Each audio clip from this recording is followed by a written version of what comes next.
Cuando se calma el bullicio de la ciudad y se van apagando las luces de la casa, se enciende la luz del entendimiento. Desde este momento comienza Puerto de Libros, Librería Radiofónica, programa que contiene todos sus elementos tipo A. Puede ser escuchado por niños, niñas y adolescentes sin la supervisión de padres, madres o representantes. Comienza Puerto de Libros, Librería Radiofónica. Este programa llega a ustedes con el apoyo de Puerto de Libros, Librería de Autor. Consulta todas nuestras ofertas en nuestras redes sociales @Puerto de Libros. Sultana del Lago Editores, empresa zuliana de servicios editoriales. Conviértete en autor. Contáctalos en su página web sultanadelago.com.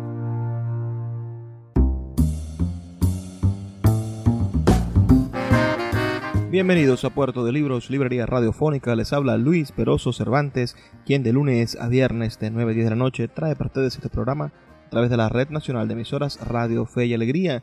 23 emisoras conectadas en todo el país para hacer llegar a sus hogares buena literatura, buenos libros y excusas para ser mejores ciudadanos y construir criterios. Solamente el criterio va a vencer el ostracismo, va a vencer las ganas de tener un pueblo ignorante y va a terminar derrotando a los corruptos de nuestro país, a esos demagogos que hoy quieren ser reelectos como alcaldes, a esos demagogos que han dicho que han salvado a sus ciudades y por el contrario son parte del sistema que la mantiene en esta situación oprobiosa. Así que para poder acabar con ellos, con esas personas que creen que somos tontos, bueno, debemos de formar nuestras paredes de criterio. Como les digo, les habla Luis Peroso Cervantes y es para mí un placer estar en contacto con ustedes esta noche. Así que escríbeme un mensajito de texto al 0424-672-3597 con nuestras redes sociales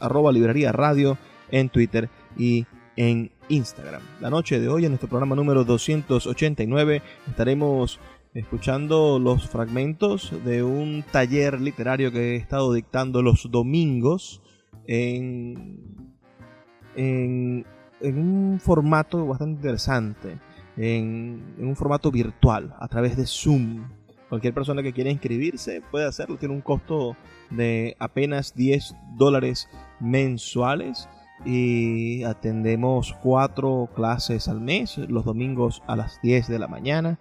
Y este es uno de estos fragmentos, uno de estos talleres que hemos dictado los domingos, donde hablamos acerca de la poesía como constante de la vanguardia en el arte y en la humanidad. Espero que les guste esta pequeña revisión que hemos hecho de la historia de la poesía y del arte.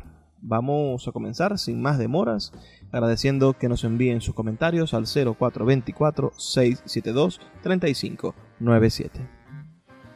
Bienvenidos a esta primera sesión del taller.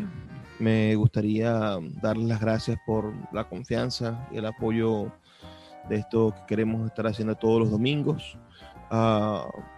Yo de verdad ahorita estoy un poco descompuesto en el sentido en el que no me gusta vivir sin mi aire acondicionado y se dañó.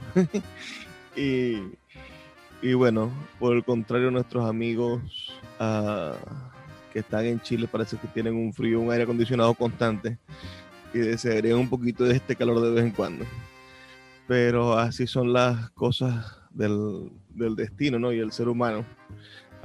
Bueno, la mañana de hoy, imagino que ya mediodía para Nailed y para Miguel Ángel y para Javier, que están en Chile, vamos a estar conversando sobre este fenómeno que es para nosotros la poesía como género. Hay un par de lecturas que hay que hacer constantemente y hay que estar revisando, y que yo siempre invito a que vayamos hacia ella, que es la lectura del Arco y la Lira del poeta mexicano Octavio Paz. Ese es quizá el libro de teoría literaria en español, una maravilla de que es uno de nuestros premios Nobel de literatura, que mejor explica términos fundamentales como qué es la narrativa, qué es un cuento, qué es una novela, qué es la poesía, cuál es la diferencia entre poesía y poema, de qué manera nosotros nos podemos entender lo que es un estilo literario, lo que es una metáfora. Hay un capítulo completo dedicado a eso.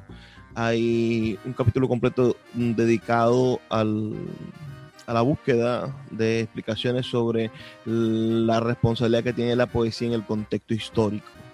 Entonces, es un libro verdaderamente riquísimo, el cual se los voy a pasar de inmediato por el grupo. Lo pueden descargar y seguir algunas de las cosas que voy a estar compartiendo sobre este libro. Repasar es muy sencillo. La idea de lo que es el poema está expresado en el primer capítulo de este libro, y para nosotros los que amamos a Octavio Paz y amamos el maravilloso uso del lenguaje, bueno, el primer y segundo párrafo de este texto es verdaderamente maravilloso. Voy a compartirles la pantalla para que vean conmigo esto. Yo sé que algunos de los que estuvieron en las primeras sesiones ya conocen este texto, pero lo voy a repetir porque no está de más volverlo a escuchar. La poesía es conocimiento, salvación, poder, abandono, operación capaz de cambiar al mundo. La actividad poética es revolucionaria por naturaleza, ejercicio espiritual, es un método de liberación interior. La poesía revela este mundo, crea otro, pan de los elegidos, alimento maldito, aísla, une. Invitación al viaje, regreso a la tierra natal, inspiración, respiración, ejercicio muscular, plegaria al vacío, diálogo con la ausencia, el tedio, la angustia, la desesperación la alimentan, oración, letanía, epifanía, presencia, exorcismo, conjuro, magia, sublimación, compensación, condensación del inconsciente, expresión histórica de razas, naciones, clases, niega la historia. En su seno se resuelven todos los conflictos objetivos y el hombre adquiere al fin conciencia de ser algo más que tránsito, experiencia, sentimiento, emoción, intuición, pensamiento no dirigido, hija del azar, fruto del cálculo, arte de hablar en una forma superior, lenguaje primitivo, obediencia a las reglas, creación de las otras, imitación de los antiguos, copia de lo real, copia de una copia de la idea, locura, éxtasis, logos, regreso a la infancia, coito, nostalgia del paraíso, del infierno, del limbo, juego, trabajo, actividad ascética, confesión, experiencia innata, visión, música, símbolo, analogía. El poema es un caracol en donde resuena la música del mundo y metros y rimas no son sino correspondencias, ecos de la armonía universal. Enseñanza moral, ejemplo de revelación, danza, diálogo, monólogo, voz del pueblo, lengua de los escogidos, palabra del solitario, pura e impura, sagrada y maldita, popular y minoritaria, colectiva y personal, desnuda y vestida, hablada, pintada, escrita, ostenta todos los rostros, pero hay quien afirma que no posee ninguno. El poema es una careta que oculta el vacío, prueba hermosa de la superflua grandeza de toda obra humana. Pero esa pequeña definición, ¿no? Un párrafo que nos dice de muchísimas maneras lo que es la poesía, pero al mismo tiempo nos muestra su manera inatrapable de ser. Esa condición de inatrapabilidad, esa condición de no poder definirlo, es lo que hace que la poesía siempre se encuentre en el extremo más austral o más alejado o más a la vanguardia del arte. Cuando nosotros nos sentamos a ver los movimientos artísticos contemporáneos o del mundo, las diferentes etapas de los movimientos artísticos, nos vamos a dar cuenta que la poesía siempre está a la vanguardia, siempre está en un estado de modernidad absoluta. Les pongo ejemplos muy sencillos. Cuando pensamos en los estilos helénicos, pensemos en el arte helénico, que quizá es el fundamento de la búsqueda de la perfección y la primera vez que nos encontramos con verdaderas obras maestras del arte.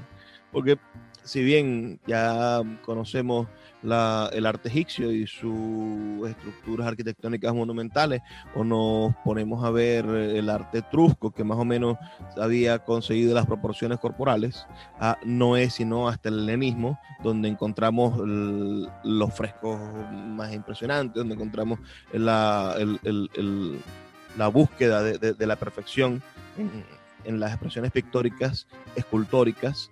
Y lamentablemente de los musicales no tenemos mucho, porque la manera en la que se hacía música en Grecia, donde se empezaron a hacer algún tipo de notaciones, bueno, no heredamos esa manera, no heredamos la música. Bueno, había manera de grabarla y la manera en que se escribía y los instrumentos de esa época, bueno, no quedaron.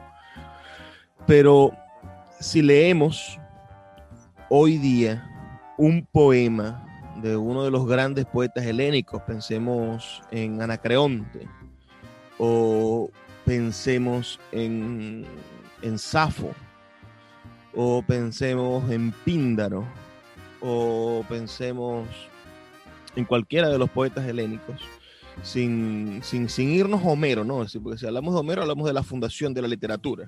Y decimos, bueno, todo va a Homero, todo es traición, todo es esperanza no consumida, todo es una odisea, una estructura de un viaje de un punto a otro donde se producen cambios en los personajes. Es decir, Homero inventó la literatura.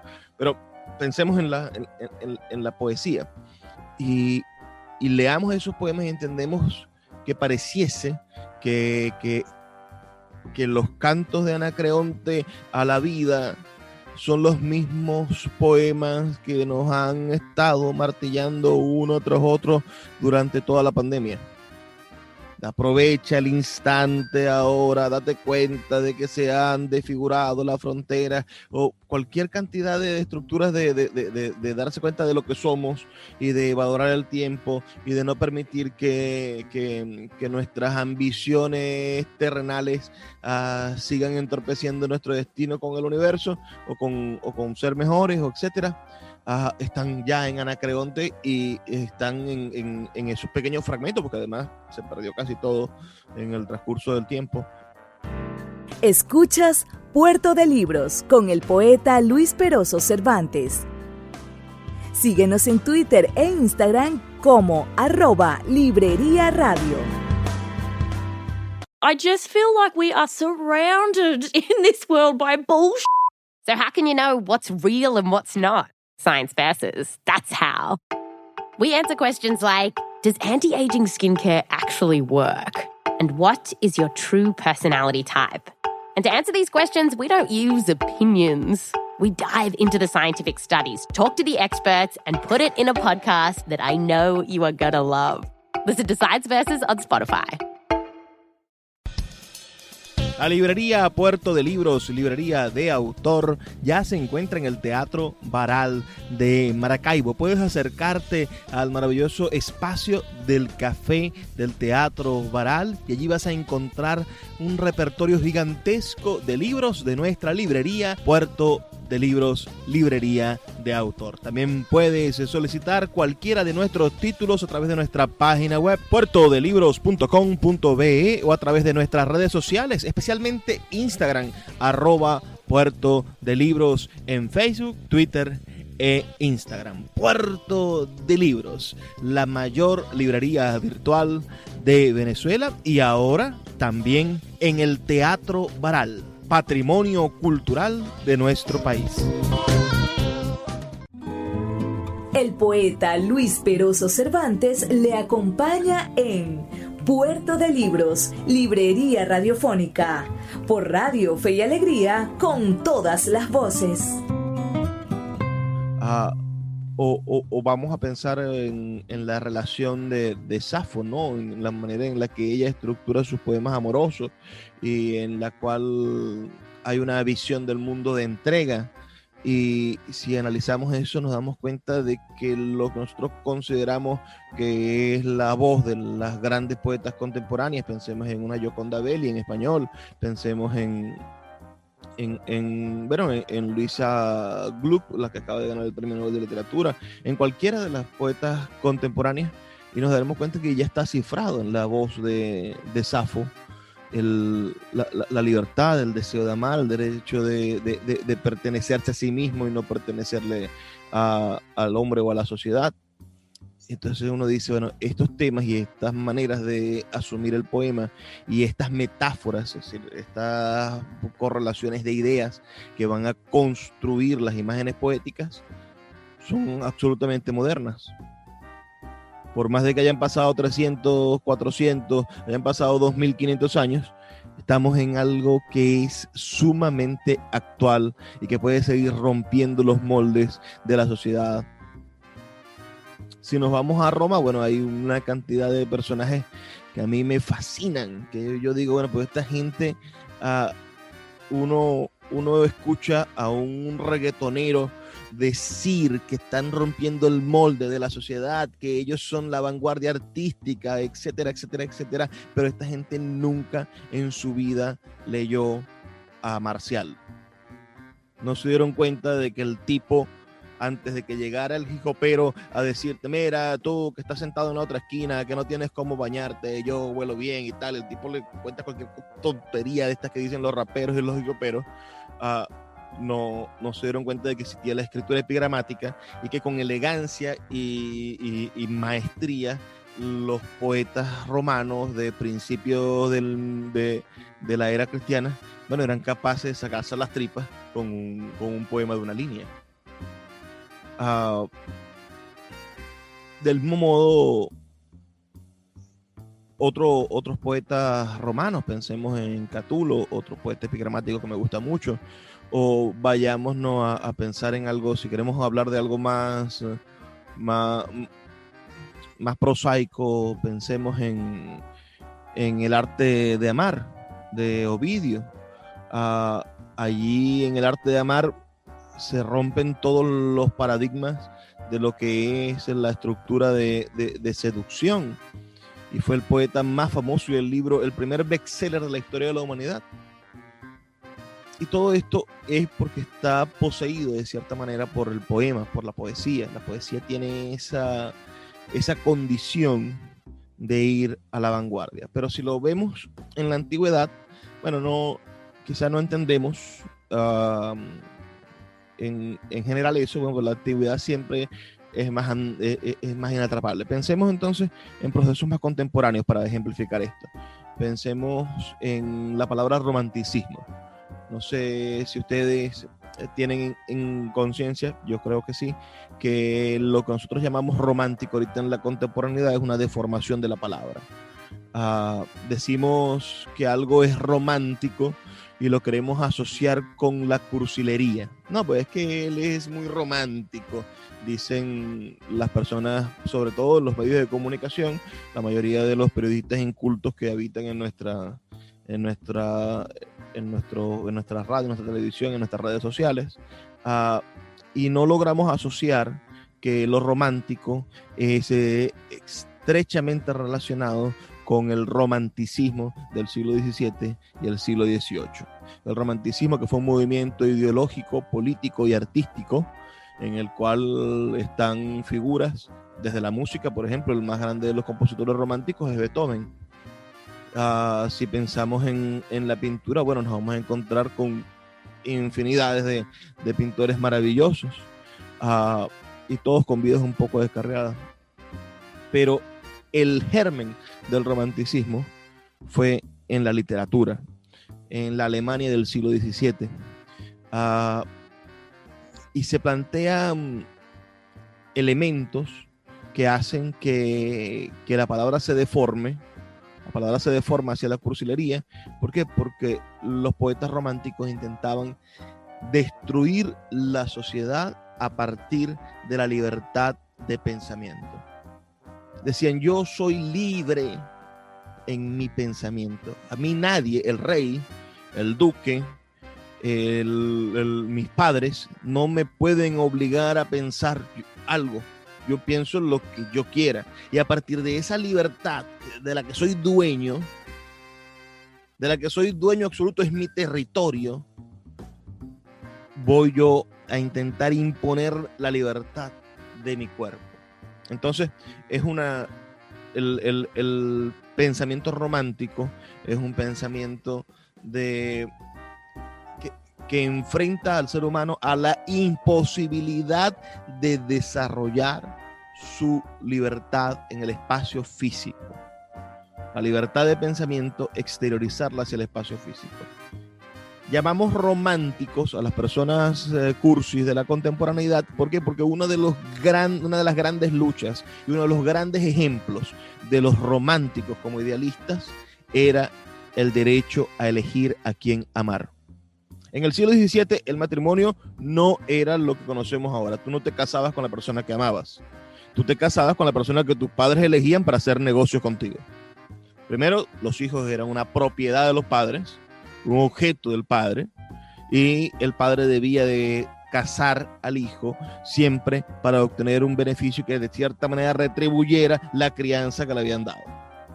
Entonces, como los poetas románticos propugnaban que la mujer debía elegir al hombre, el hombre debía estar enamorado de la mujer, y que eso de casarse con alguien que tú no conocías era una abominación a la libertad del ser, y era quizás la manera más sencilla de explicar: tú no puedes, por más que te obliguen a enamorarte de alguien. Era la manera más fácil de explicar la libertad del pensamiento. Por más que te obliguen, tú no te puedes enamorar de alguien. Mientras que más te obligan, menos te enamoras. Entonces, el amor, que es uno de los principios de la libertad, fue la bandera del romanticismo. Y por eso decimos: ay, qué romántico es él. Bueno, porque defiende luchas como la del amor. Hoy, que no tenemos estas imposiciones, que el último conato de impedimentos amorosos quizás fue el matrimonio homosexual, lo sigue siendo en algunas partes del mundo, o que el último conato de imposición con quien tenías que casarte fue un asunto racial, pero ya se entendía que el amor existía y que el amor, y la sociedad entiende que el amor es peligroso, ¿no? Hoy no podemos entender lo que es ser romántico. No podemos entender lo que es ser romántico, porque ser romántico no solamente era peligroso porque te ibas a llevar a la hija de alguien. No, porque si tú tenías la libertad de desear y de amar a alguien, también tenías la libertad de no obedecer al duque. Tenías la libertad de no brindarle respeto y obediencia ciega al rey. Tenías la libertad de no pagar impuestos, etcétera, etcétera, etcétera, cosas que ahora se discuten en un congreso, pero que en el siglo XVII, señores, no había pasado la Revolución Francesa. La literatura, sospechamos, entonces, es el germen que va a crear en el mundo de las ideas la ilustración, lo que llamamos el mundo de la ilustración. Los grandes escritores franceses de la ilustración son escritores del periodo romántico de la literatura francesa. Así entendemos el Emilio, o entendemos los textos de Montesquieu como textos de inspiración romántica, como textos donde prepondera, donde se empieza a inventar la libertad sociológica del hombre. Conceptos que no existían. Es decir, en la antigüedad se entendía como libre a aquella persona que no había comprometido, que no era esclavo. Pero ahorita podemos nosotros entender que hay muchísimas formas de esclavitud más profundas que el ser un objeto que le pertenezca a otro. Empieza a formarse nuestra idea de libertad y nuestra idea de lo que somos, nuestros derechos humanos, a partir del simple ejemplo de que somos capaces de elegir a quién amar. La poesía romántica, entonces, hay textos fundamentales. Pensemos en que uno de los textos fundacionales del romanticismo literario alemán es Los cantos a la noche, de Novalis. Es un texto que se escribe en verso libre. Otra forma de romper el cajón y de romper la manera en la cual está estructurado el pensamiento. Novalis escribe una larga elegía a la muerte de su novia. Novalis se enamora muy joven, su mujer, su novia, su prometida se muere y él entonces se convierte quizá en el primer gótico, se convierte en el primer emo. Él se describe vestido de negro, en un constante luto, en un dolor profundo de estar vivo. Estar vivo para él es un sufrimiento. ¿Por qué? Porque a pesar de estar enamorado locamente de esa mujer, no la va a poder tener nunca porque está muerta. Entonces es el choque de su libertad, de su deseo, contra la realidad. La realidad le impide a Novalis ser feliz. Y su único deseo es estar muerto. Pero no se puede matar, porque si no iría al infierno. Tiene que esperar que le llegue el momento. Dice una cosa maravillosa Novalis en ese libro. Dice que la vida es el sueño.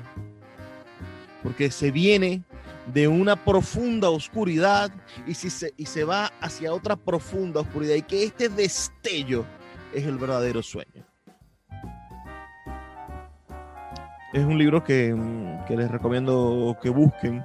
Es bastante profundo. Las metáforas de la cristiandad en ese libro son maravillosas. Escuchas Puerto de Libros con el poeta Luis Peroso Cervantes.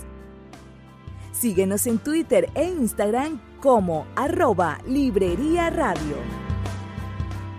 My dad works in B2B marketing. He came by my school for career day and said he was a big ROAS man. Then he told everyone how much he loved calculating his return on ad spend.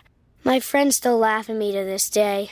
Not everyone gets B2B, but with LinkedIn, you'll be able to reach people who do. Get a $100 credit on your next ad campaign. Go to linkedin.com/results to claim your credit. That's linkedin.com/results. Terms and conditions apply. LinkedIn, the place to be, to be. Sultana del Lago Editores es una empresa zuliana de servicios editoriales. Nuestro catálogo tiene más de 100 títulos de autores nacionales e internacionales. Además, somos la única editorial que presta servicios de impresión bajo demanda en Maracaibo. No necesitas invertir en grandes tirajes. Tus lectores pedirán tu libro, nosotros lo imprimiremos y tú obtendrás regalías. Por ello, también editamos internacionalmente en Amazon y Google Play Books. Conoce más en nuestra nueva página web www.sultanadelago.com o siguiéndonos en Instagram como @sultanadelago. El poeta Luis Peroso Cervantes le acompaña en Puerto de Libros, Librería Radiofónica, por Radio Fe y Alegría, con todas las voces. Novalis escribió otro texto, una novela, porque los románticos creían que el género más importante de la literatura era la novela. Porque decían que en la novela podía haber verso, podía haber teatro, podía haber ensayo, podía haber un género total, era el género de todas las libertades. Y la búsqueda del romántico era la búsqueda de las libertades. Pensemos entonces en que los grandes hombres de ese siglo XVIII, nace el movimiento en Alemania en el siglo XVII, se expande a Francia en el siglo XVIII, y el más importante de los escritores franceses del romanticismo se llama Víctor Hugo. Leerán entonces el espíritu romántico de la libertad y del libre albedrío y del uso de nuestras concepciones del amor en una obra como Los Miserables, ¿no? La más grande obra romántica de la literatura francesa. Pero serán, a finales de ese siglo XIX, el mayor representante de la literatura en español será de la literatura romántica en español será Gustavo Adolfo Bécquer, que es lo que se llama un romanticista tardío, porque ya se habrá desarrollado en Alemania, en Francia e Inglaterra los procesos románticos. ¿Quién es un gran escritor romántico inglés? Bueno, un tipo espectacular llamado Lord Byron. Y al lado de Lord Byron está Percy Shelley y su hermana Mary Shelley, que escribe la obra característica del romanticismo en inglés, que es Frankenstein. ¿Qué es Frankenstein? No es sino el problema de la libertad expuesto en un hombre construido, ¿no? En un hombre que era lo que quería Frankenstein. Bueno, ser libre, tener la libertad de poderse enfrentar a su naturaleza, y la sociedad, la realidad, que es el gran tema del romanticismo, ¿no? Es decir, nuestra libertad interior contra las cohibiciones de la realidad exterior. Ese ejemplo de cómo la literatura a través de la poesía logra inocular, digamos, esa palabra y crear un movimiento y convertirse entonces en la vanguardia, digamos, otro lugar común, en la punta de lanza, en la gente que va adelante mostrando el camino, es verdaderamente interesante darnos cuenta de que es la poesía la que va rompiendo, es el rompeaguas del arte. Si les puedo seguir poniendo ejemplos, pensemos en los procesos estacionarios de la literatura. Démonos 100 años más y lleguemos a las vanguardias literarias, lleguemos a los primeros 20 años del siglo XX. Los movimientos de vanguardia del siglo XX, bueno, cambiaron nuestra percepción del arte. Y quizá el movimiento que más cambió todo, que es un antes y un después de las ideas del arte, de la teoría del arte, es el movimiento dadaísta. El movimiento dadaísta es quizá un punto sin retorno de la ideología artística. Todo el mundo choca contra la pared del dadaísmo y no hay manera de continuar más allá de eso, o si hay manera, bueno, no la entiendo. Regularmente la gente llega al dadaísmo y se devuelve. Toca fondo cuando llega al dadaísmo. ¿Por qué? Porque el dadaísmo es la expresión absoluta de la desconstrucción de las ideas que tiene el ser humano sobre el arte. Vamos a explicar un poco lo que es el dadaísmo, si les parece. El dadaísmo es inventado, es creado por un genio contemporáneo que se llamó Tristan Tzara. Tristan Tzara fue un hombre que vio las vanguardias anteriores. Hay vanguardias anteriores al dadaísmo. Está el futurismo, por ejemplo, en Italia, dirigido por los fascistas y encabezado por Filippo Marinetti. O está el imaginismo inglés, donde hay maravillosos poetas. O nos podemos encontrar con el expresionismo alemán, que también después de la poesía logró influir en el cine e influyó en las artes plásticas. Pero posterior a ello hay un movimiento literario como este, el dadaísmo, que nace en 1918. Los dadaístas dicen que el arte es un juguete, que todo lo que nosotros estamos hablando sobre el arte son construcciones impuestas y que pueden simplemente carecer de sentido.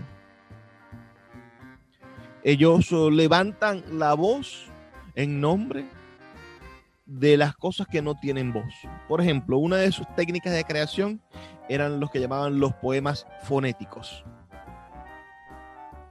Estos eran estructuras rítmicas con palabras de varios idiomas a veces, donde no había ningún contenido semántico.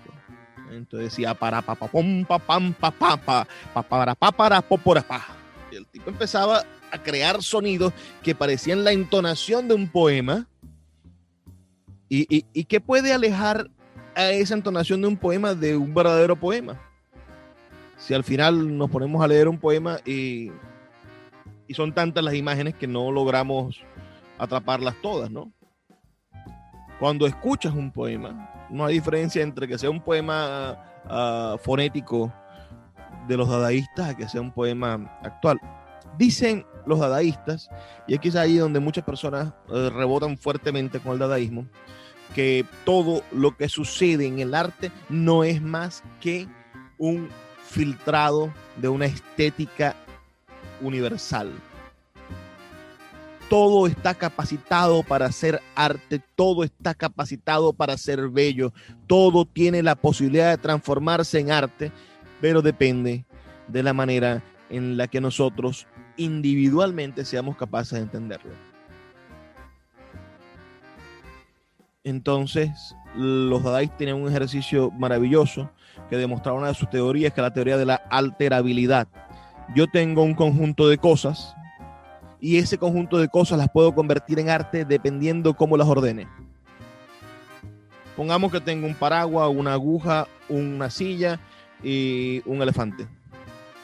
Yo, si ordeno esas cosas de cierta manera, voy a hacer una obra de arte. Su ejercicio a través de la literatura era muy sencillo. Recortaban titulares de periódicos, los tenían metidos en una bolsa, sacaban las palabras y con cientos de palabras que no habían escrito ellos, sino que eran titulares de periódicos, de cosas pueriles, murió tal persona o sucedió tal cosa, lograban armar poemas que tuviesen sentido poético.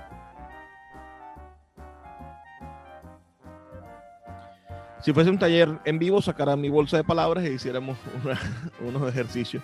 Pero los invito a que busquen los ejercicios de alterabilidad. Plantea el dadaísmo que el azar es fundamental en la manera en la que el arte se desarrolla. Una de las obras dadaístas más célebres de Marcel Duchamp, por ejemplo, es la Mona Lisa con bigotes. Duchamp agarró una reproducción de la Mona Lisa y le pintó un par de bigotes. Duchamp desarrolla otra teoría dadaísta que es el ready-made, es decir, el toque del artista. Duchamp dice que cualquier objeto puede ser convertido en arte, lo que necesita es que el artista lo toque. Y así él se burló de la sociedad contemporánea con una obra que se llama La Fuente, que es muy sencillo. Él tenía un amigo en un salón de arte que era jurado y le dijo: bueno, vamos a burlarnos del sistema, voy a enviar una obra muy particular. Fue a la ferretería y compró un urinario, lo puso en una madera y lo envió como obra de arte, lo llamó La Fuente. Llegó al concurso, su amigo era jurado, convenció a los demás y le dieron una de las menciones en el concurso de arte a La Fuente, y después le dio el dinero a otro amigo para que llegara a la exposición y comprara el urinario. Cumplió con todos los procesos que necesita una gran obra artística, ganó un concurso y fue vendido como arte, pero era un urinario. ¿Qué hizo? Demostró su teoría de que cualquier objeto, cualquier cosa que sea tocada por un artista puede ser convertido en arte. Cuando llegas a ese nivel del absurdo de lo que es el arte, entonces estás en un terreno peligroso, porque puedes aceptar que Daddy Yankee es artista, porque puedes aceptar que cualquiera que esté haciendo algo es artista. Allí comienza a un largo camino de lo que nosotros llamamos la posmodernidad. Es decir, nuestras ideas preconcebidas de la construcción positivista de la historia del arte, la idea de que cada vez tenemos que pintar mejor, de que hay una sucesión de hallazgos e ideas y de que necesitamos estar de cierta manera formados para poder deformar, que era lo que planteaba Picasso, ¿no? El gran pintor español. Él decía, bueno, para poder yo transformar la forma, he tenido que ser el mejor dibujante de mi generación. Para poder yo inventar el cubismo, he tenido que ser el mejor dibujante de mi generación. Las señoritas de Aviñón no son sino la manera en la cual conseguimos que la pintura, que la ilustración, que el arte sea movimiento. Y esto ha sido un estudio larguísimo. O el Guernica no es sino la expresión del instante en el que cae la bomba. Y para poder hacer esto he tenido que profundizar en el arte. Parece muy serio, parece muy real. Creo que tiene mucha lógica eso de he profundizado en el arte hasta el punto en el cual soy capaz de transformar el arte. Pero el Dada nos dice lo contrario. El Dada nos dice, no tienes que ser un genio. No tienes que ser el mejor. Además, tu obra ni siquiera tiene que tener sentido. Solo debes de tener la confianza de que es una obra de arte. Escuchas Puerto de Libros con el poeta Luis Peroso Cervantes. Síguenos en Twitter e Instagram como @Librería Radio. Want to teach your kids financial literacy, but not sure where to start? Greenlight can help. With Greenlight, parents can keep an eye on kids' spending and saving, while kids and teens use a card of their own to build money confidence. As a parent, you can send instant money transfers, set up chores, automate allowance, and more. It's a convenient way to run your household, customized to your family's needs, and the easy way to raise financially smart kids. Get started with Greenlight today and get your first month free at greenlight.com/Spotify. Si te gusta nuestro programa, puedes apoyarlo con un pequeño aporte mensual de $2. Un acto de micromecenazgo puede mantener en línea nuestro programa a través de nuestras plataformas virtuales y de la Red Nacional de Emisoras Radio Fe y Alegría. Sé parte de la manera en la que transformamos la realidad y el pensamiento a través de la literatura.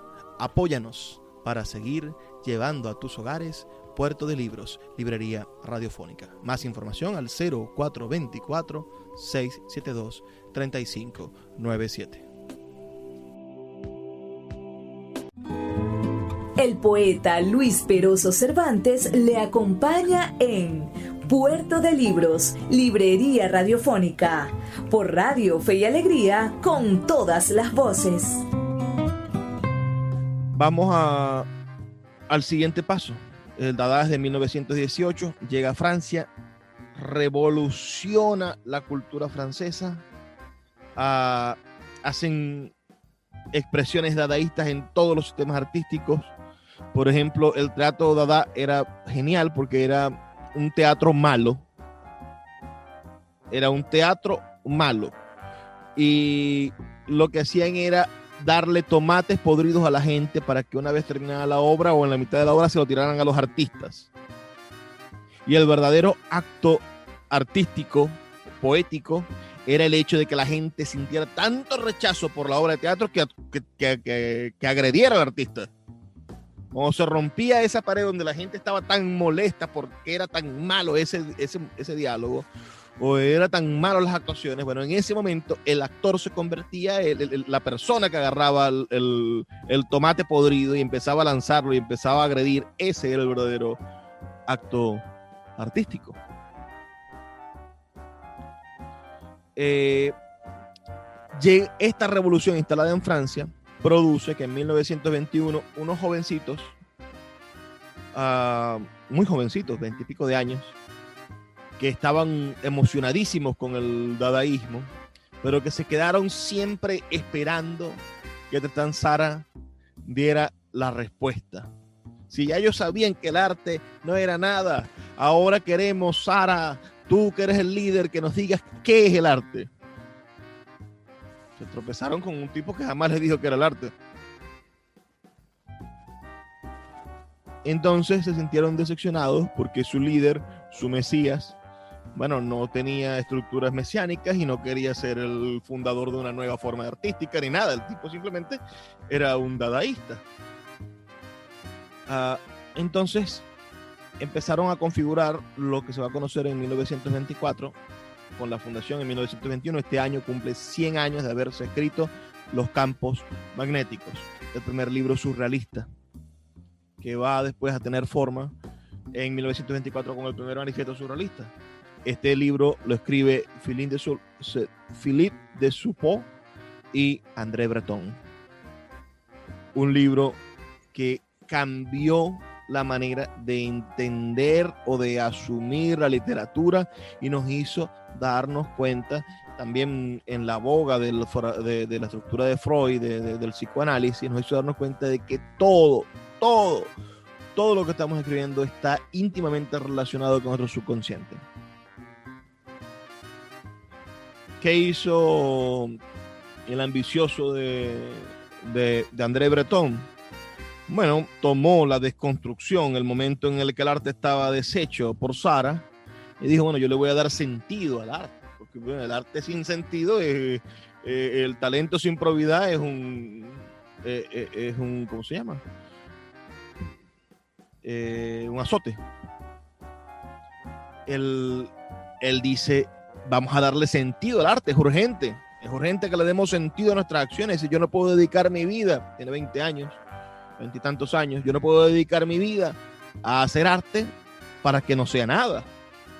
Yo no puedo dedicar mi vida a hacer espuma de mar. Yo tengo que darle sentido a esto. Y al darle sentido, entonces consiguió una justificación y dijo, bueno, toda expresión poética o la nueva, no toda expresión poética, es decir, la nueva manera de escribir y de hacer arte es hacer arte desde el subconsciente.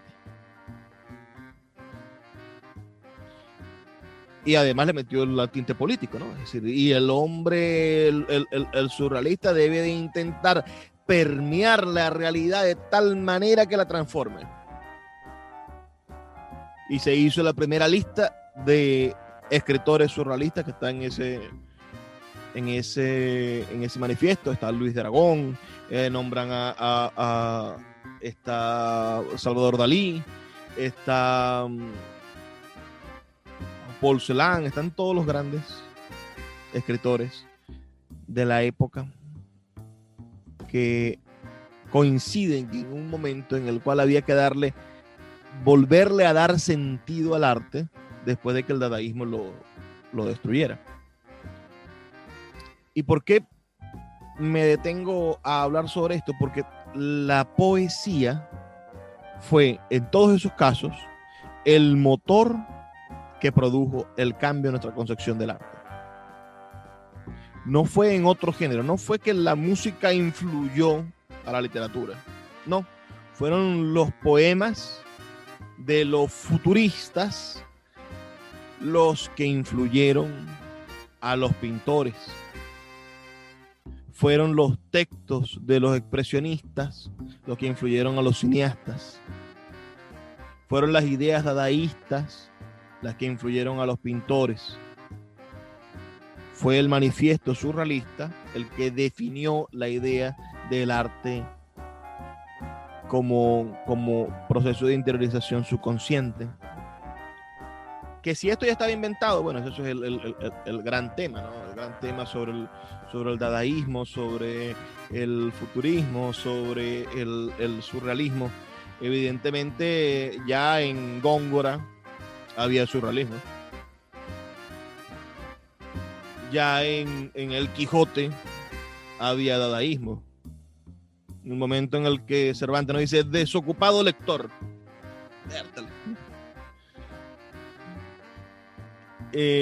Ya en las expresiones de la literatura francesa del simbolismo habían estructuras de desconstrucción de la realidad, habían formas de poemas surrealistas. Pensemos en un escritor como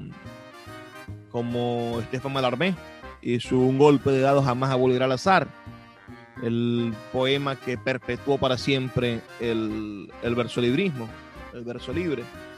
Ese poema sin duda puede ser considerado un poema futurista por su estructura y su deseo de la velocidad en la lectura.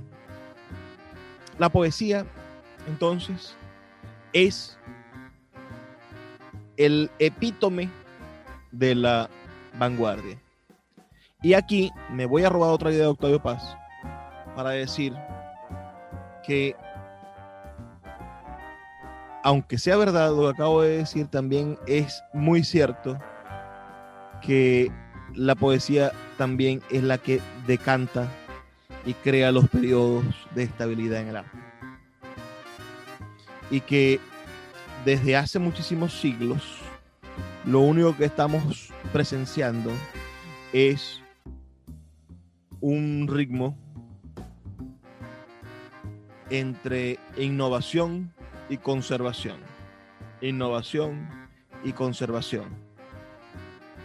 Porque es tan poético y tan cierto y tan posible que la poesía se exprese en nosotros de una manera de vanguardia, de ruptura y de una manera iconoclasta, como de una manera de conservación. No es sino esos periodos de conservación, de puritanismo, de estabilidad, llamémoslo de algún modo, de castración, los que van a producir en la siguiente generación de poetas la posibilidad de crear un cambio.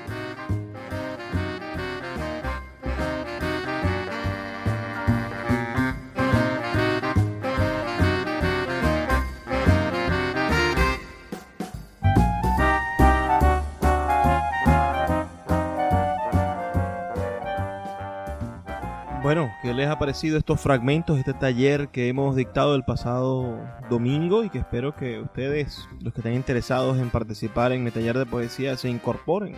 Tiene un costo de $10 mensuales. Nos conectamos todos los domingos a las 10 de la mañana a través de Zoom. Pueden buscar más información en mis redes sociales.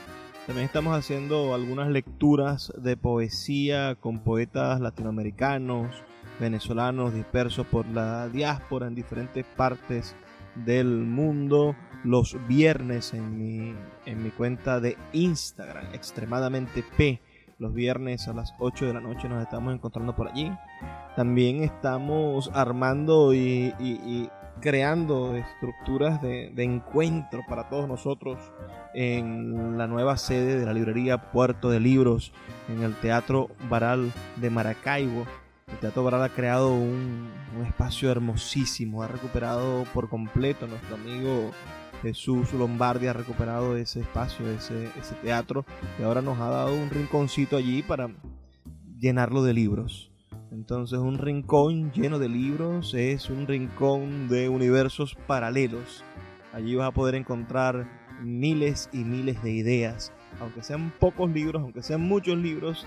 Total, cada libro es un mundo por sí solo que se transforma, se divierte y nos hace crecer espiritual e interiormente. Este taller, como les digo, continúa todos los domingos, es abierto, pueden incorporarse en cualquier momento. Pueden escribirme a mi número de teléfono al 0424-672-3597, 0424-672-3597 para enviarme sus opiniones sobre este taller, sobre lo que hemos hablado de la noche de hoy. Y también, si están interesados en inscribirse, bueno, me dicen por allí y conversamos. Sus opiniones también a nuestras redes sociales, por favor, a Librería Radio en Twitter y en Instagram. Y si quieres escuchar alguno de nuestros programas anteriores, recuerda que estamos en la página web libreriaradio.org. Además, este programa sale de lunes a viernes de 9 a 10 de la noche por la Red Nacional de Emisoras Radio Fe y Alegría y se distribuye luego por más de 26 plataformas de podcast a nivel mundial, además de nuestra página web, como ya saben, libreriaradio.org.